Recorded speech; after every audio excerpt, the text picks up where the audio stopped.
But tell me, just what is it that you want to do? Well, we want to be free. We want to be free to do what we want to do. We want to be free to ride. We want to be free to ride our machines without being hassled by the man. And we want to get loaded. And we want to have a good time.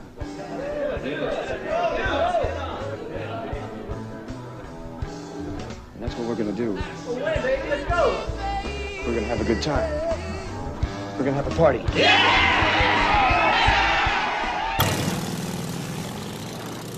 Welcome to another shit show on the Bikers Lifestyle Podcast with your host, Dirty and Tank. That bitch always telling us what to do, brother. You know, recording in progress, man. I'm getting tired of that shit. I like to be told now what they're to listening. do. What's that? Now the government's listening. Oh, aren't they always? Probably.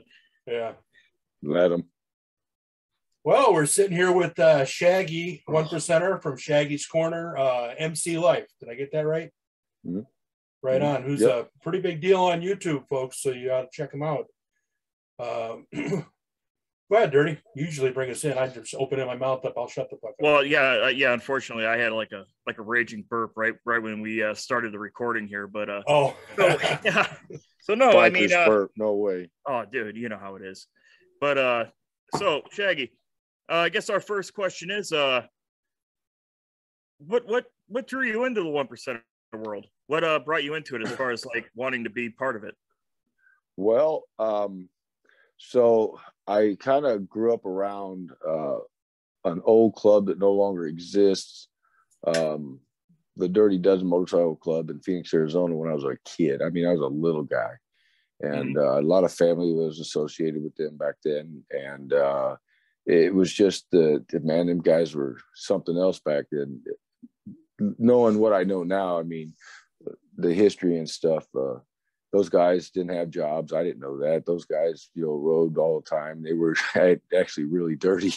Their bikes looked like, some of them looked like shit and some of them were amazing. They were a rough, tumble bunch of cats. And then we moved from Arizona to New Mexico and then from there back to Missouri. And there was an old El Fostero that used to ride in front of my house all the time, and really didn't think too much of it because I'd been away from it for quite a while. And my uncle was in prison from, that former life with the Dirty Dozen cats. So when I went in the service, is when my uncle finally got out of jail. He did like 10 or 12 years. But then I ran into a big beef with my ex-wife. We got divorced. I bought a Harley Davidson 1973 iron head, kick only, rigid frame, right hand shift, left hand brake. It was awesome. Had to work on it every day. And I ran into a club called the Armed Forces of America Motorcycle Club, and I joined them. And back then I had 5 choices there on the Mississippi Gulf Coast, which was Banditos, Asgard's MC, Vietnam Vets MC, Armed Forces MC, or the Southern Coast Riders. And they were in RC. So I didn't care too much for the RC guys. Didn't understand much about them. In the military, you can't be in a 1% club because they consider it a gang. So the bandits were out. The Asgards, there's some really old school club, old traditional club from I believe back in the 50s or 60s, but they've been on the Gulf Coast a long time. But they were only just there. They didn't have any chapters anywhere else. And I was too young to join the Vietnam Vets, but I knew a lot of them and hung out with quite a few of them. But the Armed Forces guys, believe it or not, I knew a lot of them, but didn't know it because we were all Navy instructors together. So back then, Armed Forces was still a real young motorcycle club. So I wasn't in the right circles then. Well, then I joined that club back in 01, and I was in that club for 18 and a half years. And I'd been pretty much from that point on till I got out of Armed Forces and then joined the Invaders Motorcycle Club, which is what I'm in now. My whole time in the club. I mean, the Armed Forces is a neutral motorcycle club. We got along with everybody. We stayed in everybody's business, you know, the whole 9 yards. They're a top tier OMC military club. Good dudes. I just spent a lot of time around the Diamond clubs. And when I got out of Armed Forces, the only thing I'll say about that is they have the reason why I left. I give them the reason why I left. I left on good terms. I still know a lot of those guys, still talk to a lot of them guys, still consider some of them brothers. But it was pretty much my time to go. And I had known the Invaders Motorcycle Club for about 13 or 14 years at that time, just dealing with them here in Missouri, and had actually met most of their nation over the years, you know, in and out, shit like that. And when I got out of Armed Forces, I told them, you know, look, I'm a clubber. I'm going to be in a club eventually. I don't know how long it's going to take. It could be today, tomorrow. It could be 10 years from now. I just don't know. And I think it was 3.5 months later, I was a prospect for the Invaders. And, you know, it wasn't so much about going into the 1% lifestyle as much as it was becoming an Invader. The Diamond thing isn't what I was after. It was the brotherhood thing. I think most people misunderstand what the Diamond stands for. You know, it's more of a lifestyle choice more than, you know, being the top tier club or being the bully on the block or being the guy that everybody thinks knows everything, and, you know, we're the example or whatever, you know, all these things that have been said over the years. You know, I got pretty offended when one of my former brothers called me up and said, "Hey man, congratulations on getting that diamond." And I said, "Man, I didn't join this club to get a diamond. That's not what it was about. It was about becoming an Invader." This club has true brotherhood. It's got a real rich history. We still have, I mean, elders. I've never seen a club have as many 20, 30, 40-year members. We still have 2 50-year members that are alive. This club is a pretty special club. And it's I didn't become a 1%, you know, Invader to be a 1%er. I became an Invader, and that meant I had to become a 1%er. You guys have been around since, I think, 65, I believe. Yeah. Gary, Indiana, I think, was the origins. Yep. Yeah, I don't know much about the Invaders MC, but I've seen a lot of not videos, but photos on like certain pages or whatever that shows the times back in the day in the 60s, and looks like those guys knew how to fucking party, that's for sure. I will say this: when I was at one of the nationals, and I got chosen to be the prospect that rode with the hosting chapter's brother, who was responsible for restock. And what I will say about that is I have never emptied so many alcoholic shelves out in my entire life in stores. And I could tell you in Armed Forces, man, we were partiers big time back then and up till now. But my brothers here in the Invaders, they'll show you how to empty stores out. Well, it's just a different cut of men these days, you know. I mean, those guys lived it. But well, I like to tell the old guys all the time, I'm like, man, back then you guys had the best motorcycles, the best drugs, the best booze, the best parties. And then something happened, and maybe the government caught on to the flamboyancy of it or whatever, or maybe you fucked too many of the wrong women, and y'all got busted, and now they're, you know, all this other shit that's out there that'll kill you, you know, between all the different chemicals that are out there, and the alcohol, just you know, just something else, isn't it? Yeah, I'll say this: the weed's better now than it was back then. Okay, I have heard that when I went in the service, I was smoking pot quite regularly, you know, and we used to call that dirt weed, you know. Oh, yeah. And then I get out of the service I got out of the service first time in 2004. And I thought, you know what? I'm going to make a piss bottle glow green. And I had like 45 days of terminal leave and nothing ever came, you know, like party wise at the time. And all of a sudden, like 2 weeks before my terminal leave is over, here comes a silver platter with anything I could ever want on it. And I'm like, God damn, I got to find a job now. They piss test everybody. So it never happened. And I think the last time I even smoked pot was years ago, and it was so strong that I ended up passed out on the floor for like 8 or 9 hours. My wife and my sister was having a blast taking pictures of me, laughing at me. Yeah, man. Some of the guys that are really into that science of it, I guess weed's up to like 33% THC now. Yeah. It's some pretty tough shit. There ain't enough Cheetos in the state of Missouri for me to eat. You know, it grabs you by the boo boo, man. That's for damn sure. That's what I hear. And, you know, but that's all I got left. I quit drinking, so you know. Well, it's fucking edibles or something else. Quit drinking. Oh, the edibles. Okay, yeah. I got a great story about edibles. My wife goes with me from time to time to COC meetings, especially in the wintertime, you know, somebody to ride with and talk to, you know. Yeah. And she just sits there and plays on her phone while the meeting's going on. But we decided to go over to another clubhouse afterwards, and we're sitting there, and they popped out this bag of brownies. And my wife was, well, I'm hungry. And I'm like, you don't want those kind of brownies. She looked at me. She said, look, motherfucker, you're going to tell me what I can and can't eat. I'm hungry. I want one of those brownies. I'm like, dear, you don't want one of those kind of brownies. Well, she made it clear she wanted one of those brownies, and she ate that thing like, you know, it was going to steal her checkbook or something.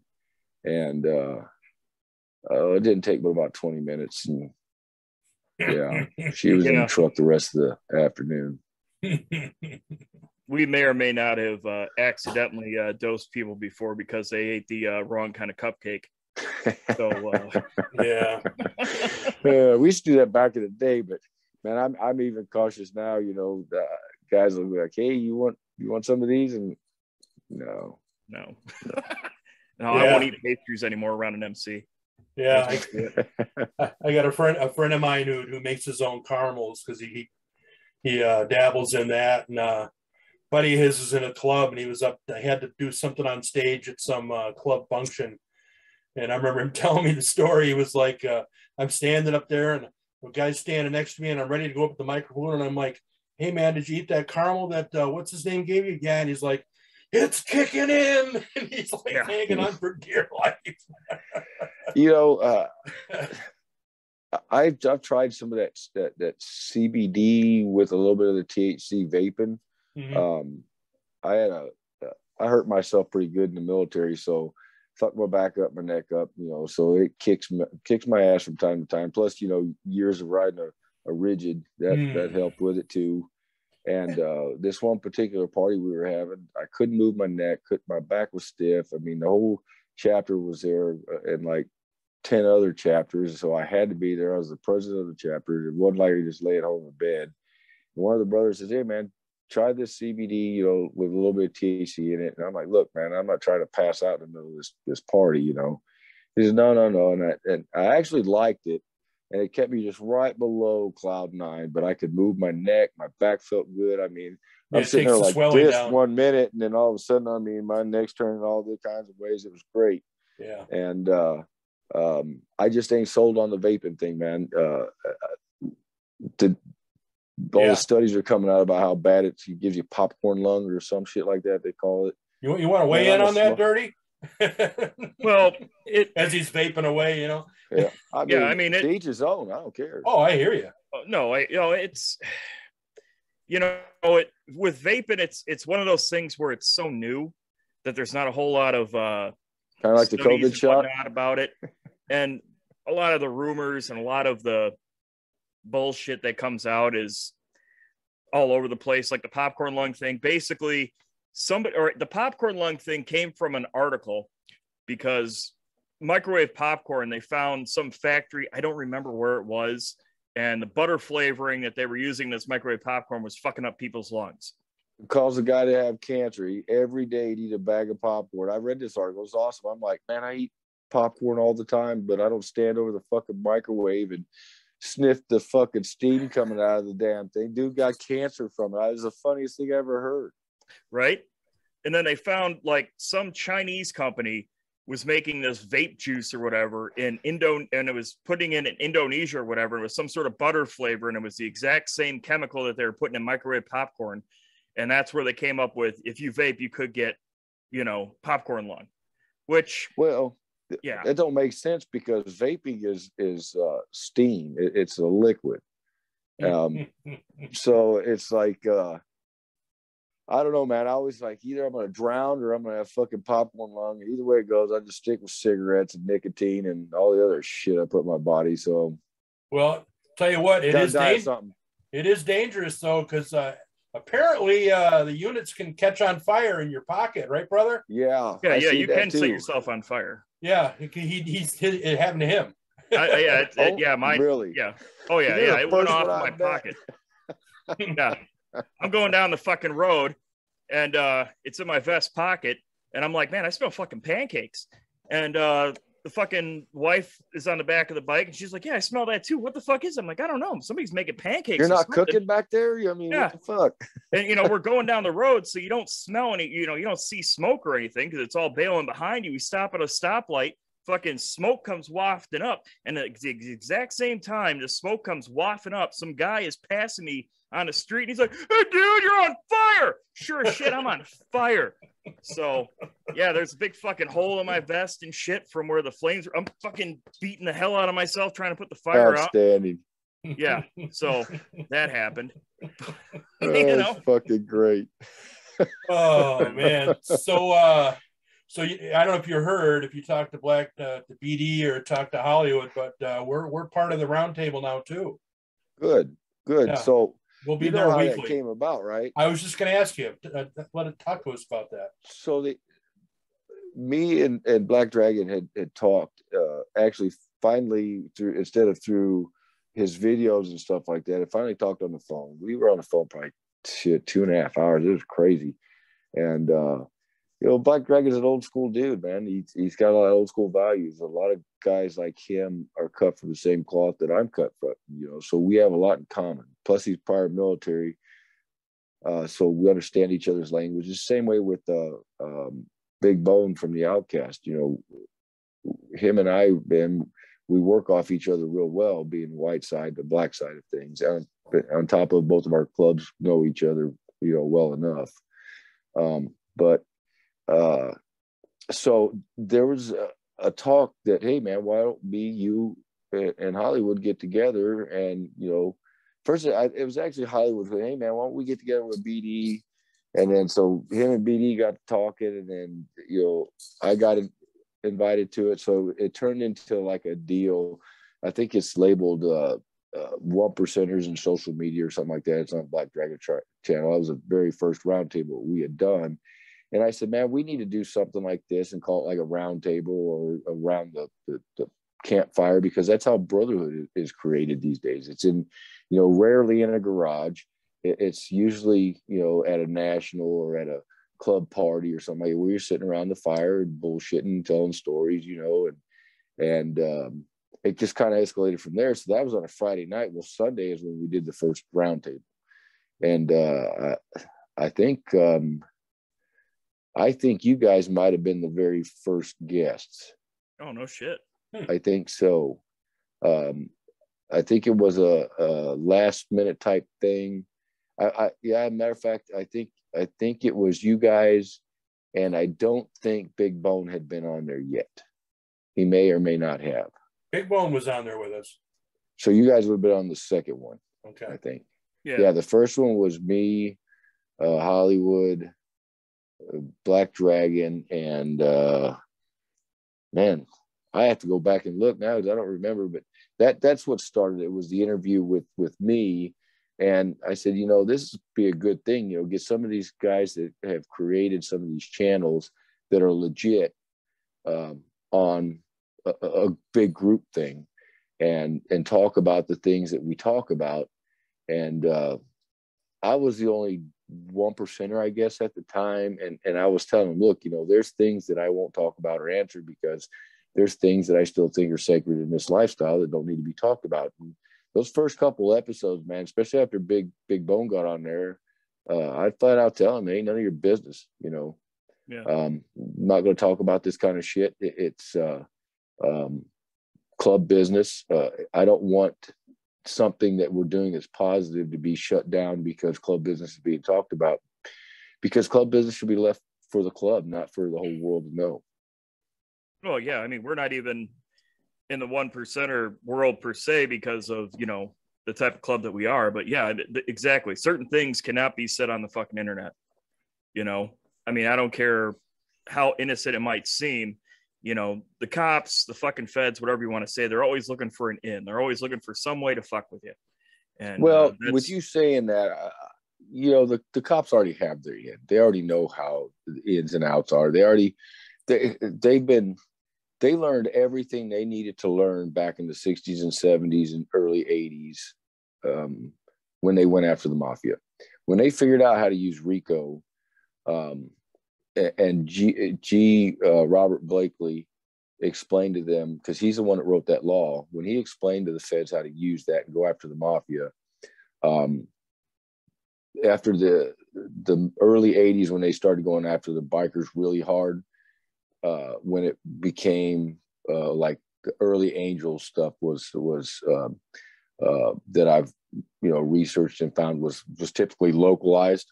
Mm-hmm. Yeah, they beat RICO. The Angels beat RICO. They've beaten them almost every time. I think there's a couple out there where they actually got convicted of it, but they just went after the chapter, the members. But it's stupid how they're trying to use that law now. But back in the day, it was the local authorities always fucking with the bikers. Well, then the feds got involved with it because back around the late 60s into the 70s, and especially into the 80s, MCN became a business. You know, yeah. And unfortunately, it kind of hurt the MC community because some people still have that kind of mentality. And when clubs tried to change it back to the brotherhood, because so much Fed involvement, so much infiltration, so much law enforcement, you know, peeking in and doing what they're doing with the infiltrators and the snitches and you know, all these people that have, you know, tried to get in and tell their story of what they're witnessing.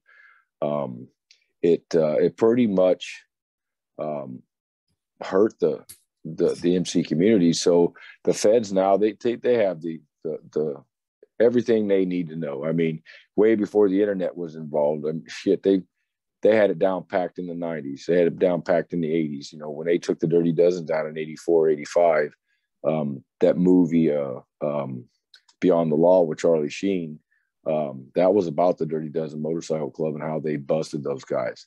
You know, they had a sheriff that they dressed up like a cop or dressed up like a biker, and he rolled around and a lot of people went to prison over that. A lot of clubs, just about all the Dirty Dozen guys did.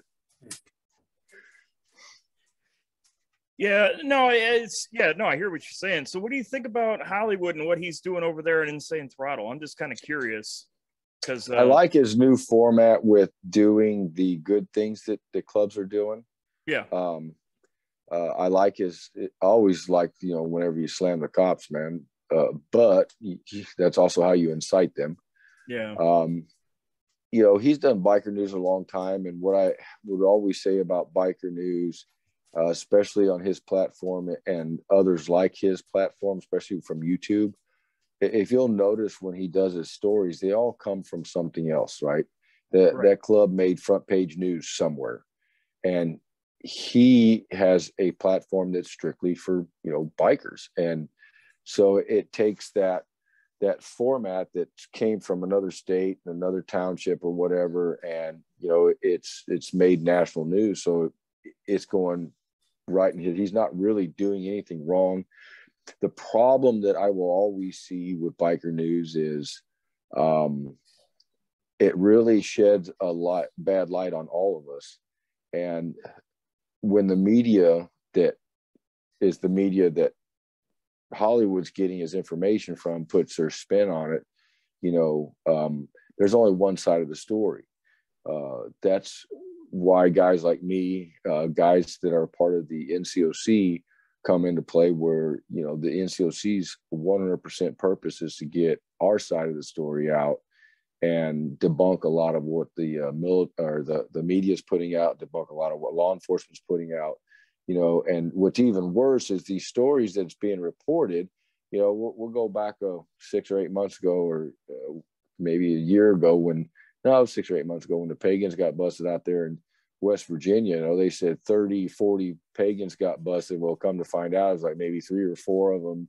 And then, anybody who knew them or knew of them or affiliated with them, somehow they became club members, who include women. And all. So the media uses headlines and uses catchphrases to kind of make us look worse than what we really are. And, the one thing about MC Life is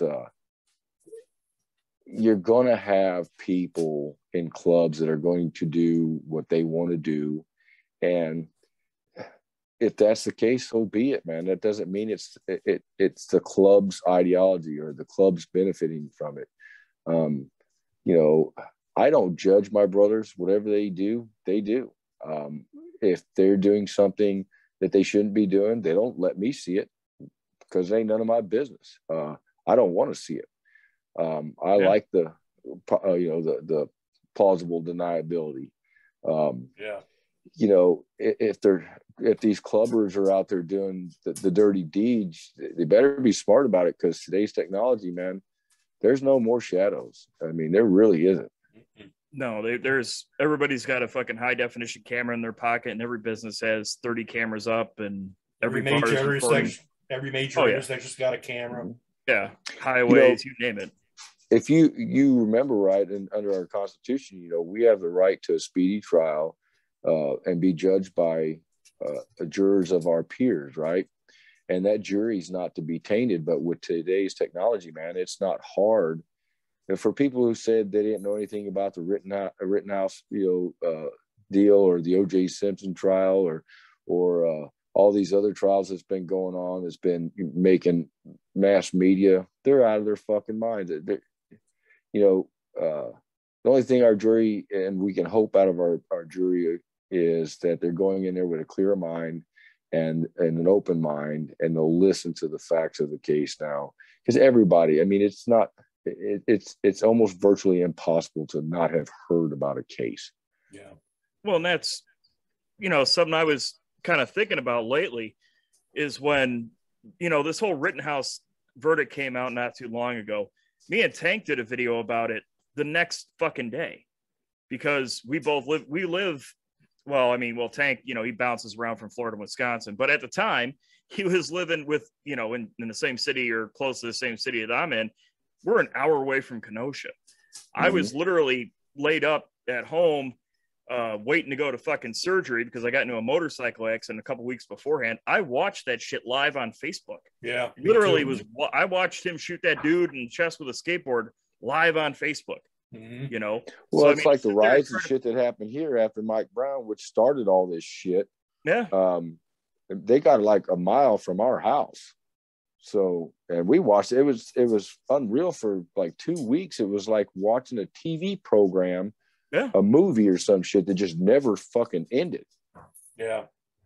So I'm kind of curious. Yeah, go ahead. Did you see that episode that Hollywood was talking about Nat Geo and how they kind of sold them a bill of goods on what they were going to try to do with clubs?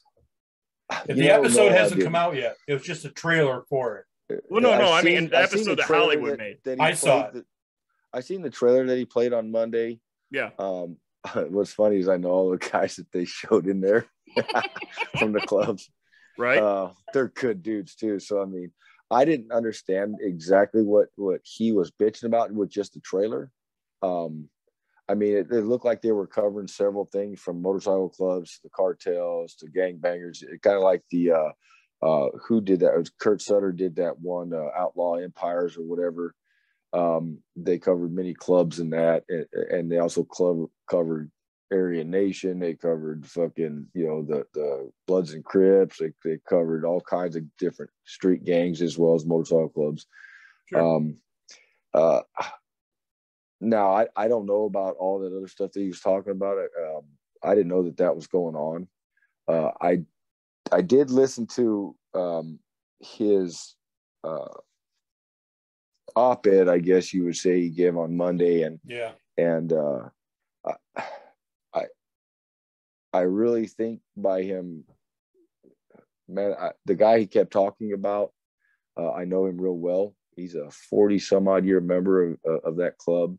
And I really didn't like how I was getting name dropped, as we just had the conversation the night before all the time. Yeah.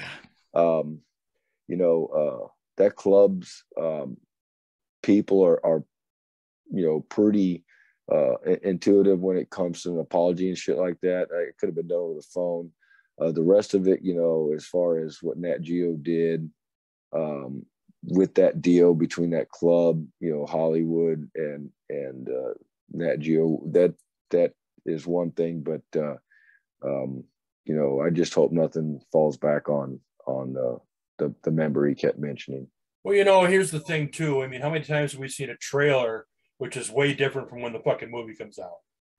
So I mean, they're teasing that whole thing. Nat Geo is. I mean, based on Hollywood, what he was talking about, and based on just trying to get people's interest for that episode, it could be a completely different spin than what we see in the trailer. That happens all the time.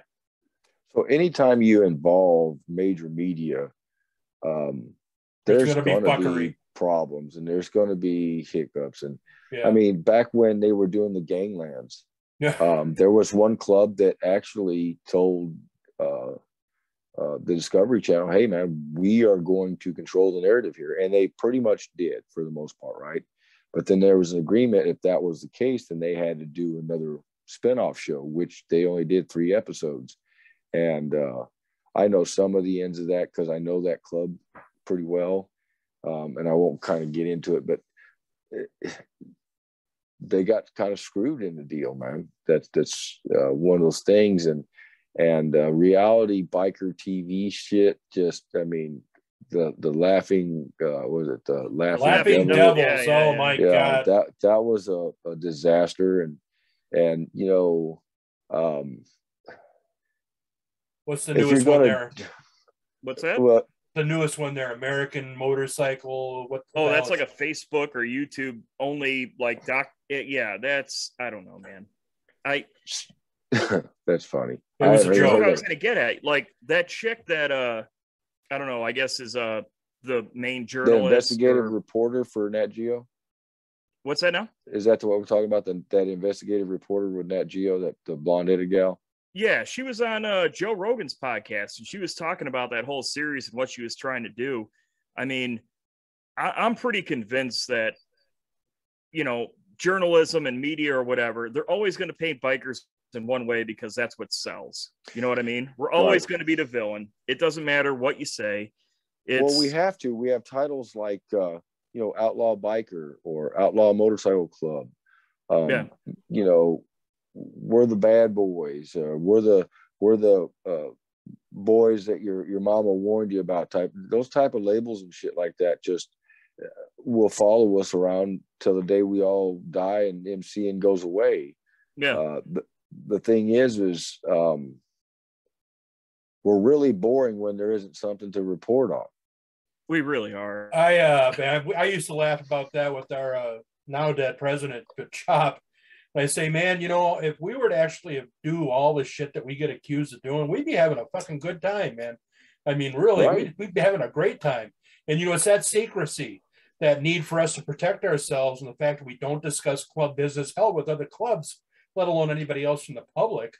And, it's because, they see us in public, we don't talk, and that just leads into all that bullshit speculation that comes out. It kind of works against us. What's really funny about this club business stuff is club business, no illegal activity will ever be talked about as club business, because RICO is a real thing. one, and two, in 21 years of being around this lifestyle as a patch member, I have yet to discuss anything illegal. Matter of fact, churches are the most boring thing on the planet. It's always brothers bitching about brothers, or brothers bitching about the clubhouse, or brothers saying we don't ride enough, or this party was great and this party was lame, or what do we need to do to kind of get the bills paid for the clubhouse, or we need t-shirts made, or how come your motorcycle isn't up, or what was our famous one, Dirty? Pizza cutters. Yeah. Yeah, we've had conversations where it got heated to the point of almost violence over pizza cutters, literal pizza cutters, like $2 pizza cutters that were disappearing. Yeah, it was a big thing. Apparently, we had shot glasses disappearing. That almost brought us to blows a few times.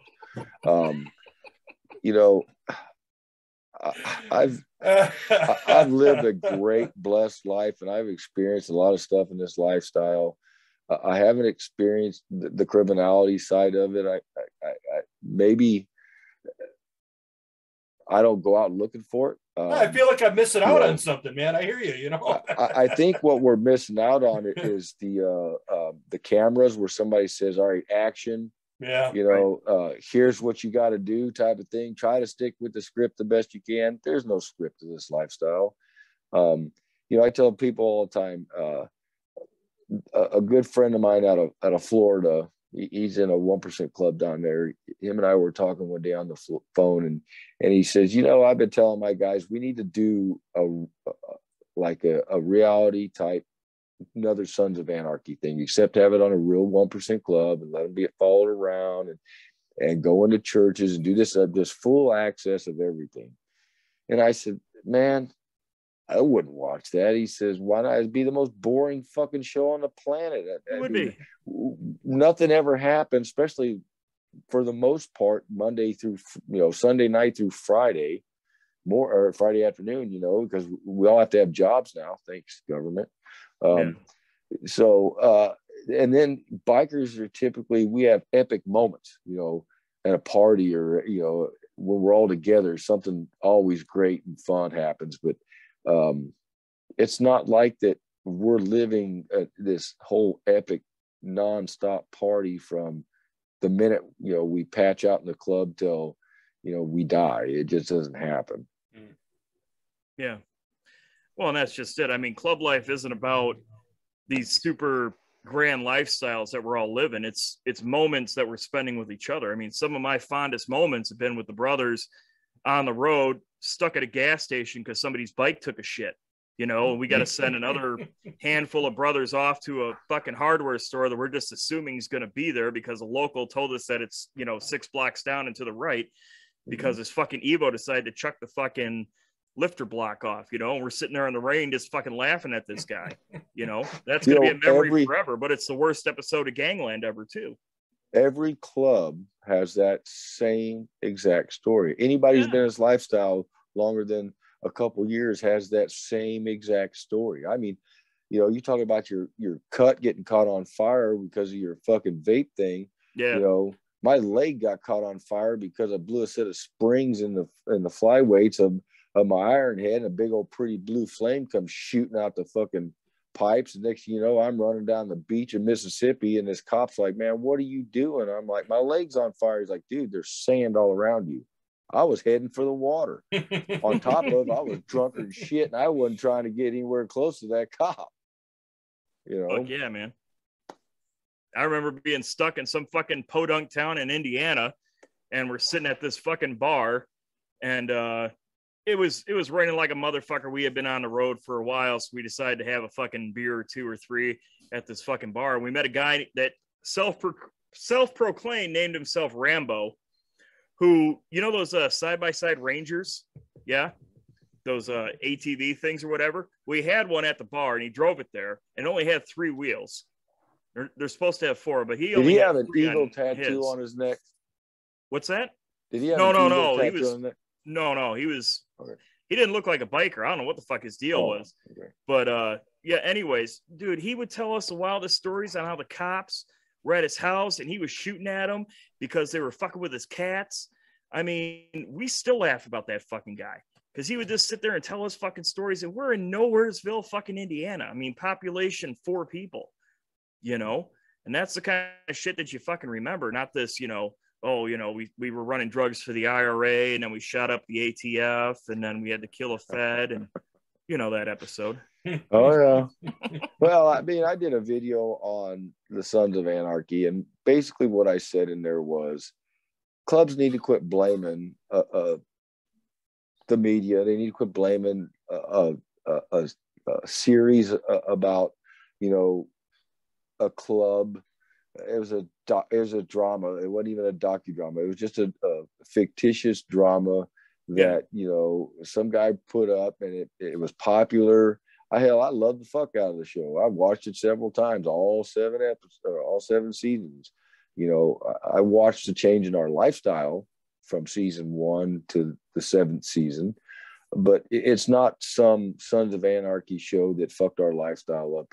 We have to take some accountability for, you know, these shitty members getting through.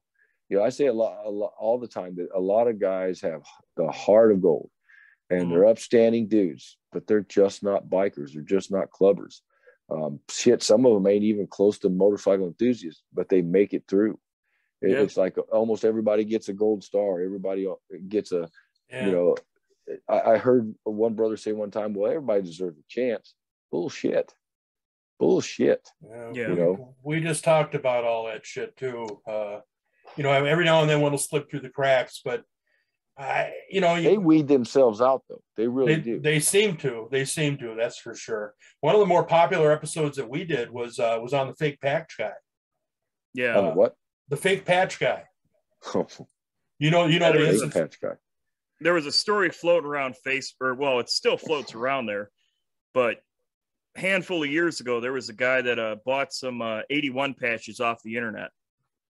And he came from another club called that rhymed with urine odor, and he started trying to punk out his former club. I remember seeing those pictures. Yeah. I remember when that came out. That happened in our town. Yeah. Oh, really? Yeah. We you have guys front are row awful seats. close to Rockford over there. I was born in Rockford. So I read an article one time though that some people, some cops actually had, and I've been looking for this article ever since. This has been years ago, but they had went online and bought a bunch of 81's colors and stuff, and went to the USA run. And no shit. In the article, they talk about how they had such a great time and nobody questioned them, this, that, and the other. And one, I find it kind of hard to believe, but yeah, you know, if they did do that, that just that's a security issue big time. And you know, the fact that these like Wish and what was the other one, Etsy, there's a couple of them out there that are selling other clubs gear, man, I say do it, because these clubs are benefiting big time with the lawsuits that they're winning. You know, multi-million-dollar lawsuits at that for copyright infringement. And I mean, you know, why people do this, the only thing I can think of is they want to be us, but they don't want to work hard to, you know, really do it right. Well, everybody wants to be a biker until it comes time to do biker shit. Yeah. You know, everybody thinks that this is so easy.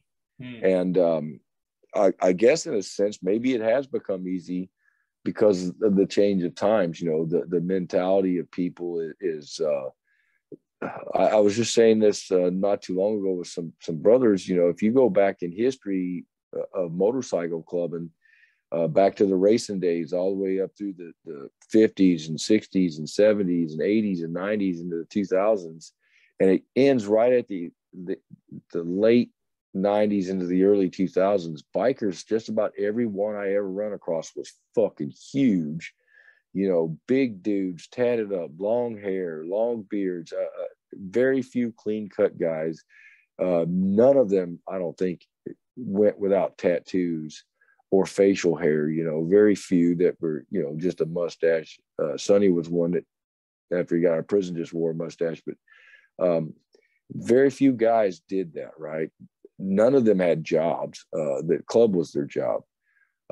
And if you look now, I mean, clubbers are getting smaller. And I asked my dad about this, I was like, man, what's the deal? And he said, man, things back then, the traditional generation, the baby boomer generation, even into my generation, the Generation X or our generation, the guys had pretty laborious jobs. And because of all this technology, these guys ain't getting out there swinging hammers and pouring concrete. I mean, some people still are, but it's not part of, a huge chunk of society doing that. A huge chunk of society now does IT. And, I'm a master mechanic and I have a degree in it. And I've been turning wrenches for 30 years or pretty close to it. And, I'm a skilled job, right? And these guys in IT, yeah, they go to school and it's a skilled job, but they're making $80,000 to $130,000 a year for just tapping keys on a keyboard. And I'm barely making $45,000, $46,000 a year, and manual hard labor. No, I hear you. I mean, somebody's got to buy the new CVOs at Harley and then trade them in so I can get it way cheaper. But I mean, somebody's got to buy them fuckers. Yeah, people buy bikes new. Wow. The secret to CVOs and how you beat the CVOs is it's just, you could do that with any motorcycle. You just got to have a little skill to you and know how to change pistons and jugs and heads and valves and valve springs and guides and lifters and adjustable, push rods and cams and cam plates and all. I mean, you could outrun a CVO any day of the week. The only thing is that pretty paint job. Well, you got a brother in a club, man, and there's a lot of guys in clubs that can fucking paint. They can airbrush. They can do some pretty amazing stuff. And that's the one thing I do love about this lifestyle above a lot of things is one percenters, guys in OMCs, even some of the guys down in teacher clubs and RCs, there's some pretty talented fucking guys. I mean, artwork that is just unrecognized or unheard of. I mean, you're always going to have the guys like Ron Berkowitz or, Arlen Ness or his son, Jesse James or the Tuttles or, all those big names, Paul Yaffe, shit like that. But there's so many guys. I mean, I got to meet Tom Fugel. I mean, that dude was amazing. Yeah. I met a lot of his brothers, them guys are just amazing at what they can do with their motorcycles and their painting and the shit that they do. The shit they did back in, the West Coast, a lot of the Angels motorcycles, a lot of people don't realize why they all like the mid shifts, real skinny bikes, where us out here in the Midwest, man, we like our ape hangers and footboards or, sprawled out on our forward controls and nice wide motorcycles. Well, you're not cutting traffic in that shit out in California. No. The history of the chopper is probably one of the best ones that Jesse James ever did with Discovery Channel. Yeah. A lot of those shows like 21 Days Under the Sun, I forget what the hell they call that. But that was... So they ran the Lincoln Highway to the Boston, or the Brooklyn Invitational. The Brooklyn deal there from California all the way out there. Yeah. It's the stuff like that is just, I mean, that describes our lifestyle right there. I mean, to hear the old guys tell the stories, it's back in the day, the clubs didn't roar like they do now. They all got together and partied and hung out. I mean, I've seen pictures with Angels and Outlaws back together, riding together back in the day, and all these clubs that hated each other back in the day, they were all together all the time. And I've heard some nomads tell stories about, the 60s and 70s where they're riding across the country and, flop at some other clubhouse, 2,000 miles away and spend the summer there. And it's shit like that we could easily get back to it's time to kind of grow up, I guess, in a sense, to what's more important, you know, our egos and our histories that control who we like and who we dislike, or and let the government control things, or we kind of come together and don't let the government control a goddamn thing. And you imagine if all the clubs came together as one unit? Can you imagine that'd be a scary proposition for the government? Sure. And that's kind of not really happening, but happening in a sense. You know, there's clubs that are talking now that hadn't talked for years and just absolutely hated each other. There's clubs that are, you know, being a part of NCOM and being a part of this NCOC, especially the NCOC, man, for this last year and a half, being a part of the NCOC has been very eye-opening. When you sit down at a table and it's all diamonds sitting around that table, and they're big representation across the country. And, you know, I know that I sat at a table that my club at one time was at war with two of those clubs.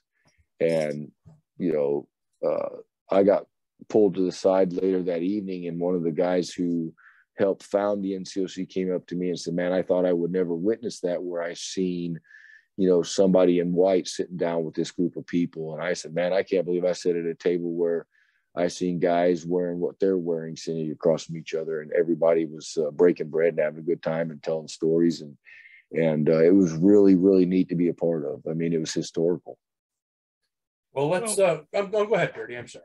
Well, I was just going to say, you know, I mean, I guess we really only got one final question for you, because, you know, we usually try to keep it under an hour, about an hour. But so what's your hope and plan for the channel that you're doing here?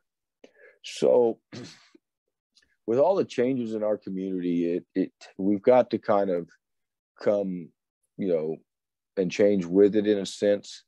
And that kind of change is using my channel to get our side of the story out in a positive manner, to get these guys. I mean, the young generation, they use YouTube and they use Google and they use all these other social media platforms to find out anything and everything they want to find out before they do anything.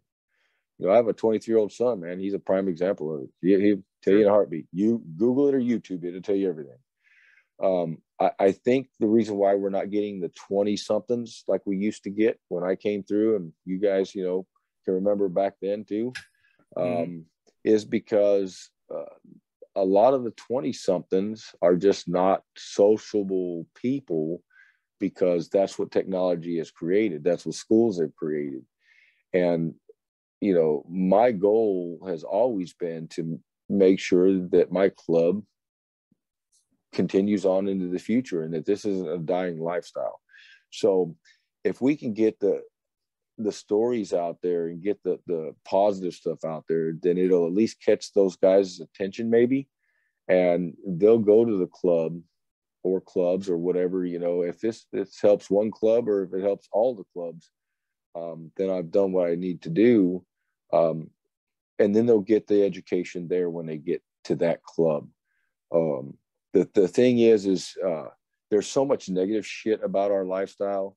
I mean, unfortunately, it's something that Hollywood does every day. It puts out the shit that clubs get nailed for just because a member's wearing that patch. But there's so much more fun and so much more that this lifestyle offers than just that negative stuff. And that negative stuff's never is all that's talked about. You know, like you guys said earlier, people are always going to bite off into the positive or the negative because that sells ads. Well, or sells newspapers. I'm just tired of it. I mean, I'm tired of the way some of these YouTube creators are putting their spin on this lifestyle, and most of them aren't even bikers. That Fingers Jaunt dude that infiltrated, you know, two of the Chicago, you know, clubs.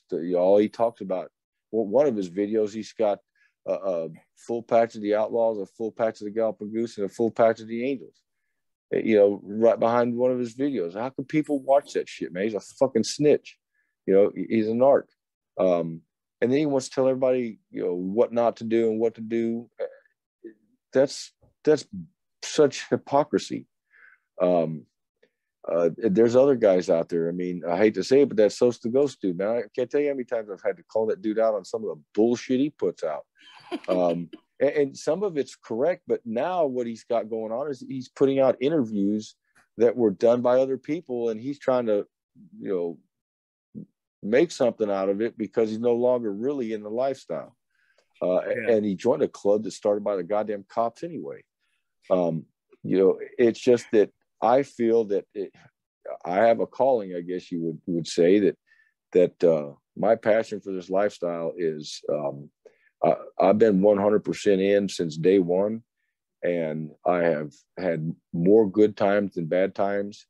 And it's time to get that kind of stuff out there. I'm not a how-to channel. I'm not going to tell you how to prospect and how to be a clubber.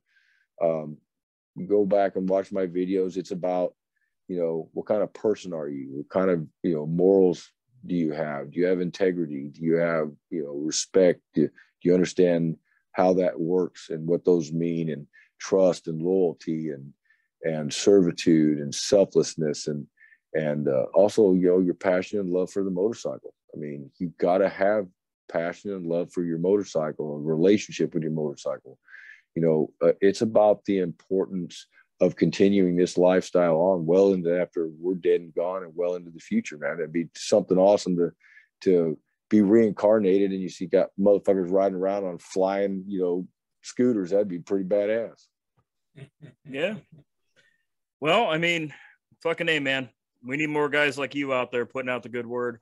And we hope your channel fucking blows up and fucking does everything you want it to do, man. You know what I'm saying? Now that I'm back, it's going to, you know, that's the new mission. I mean, it's just that simple.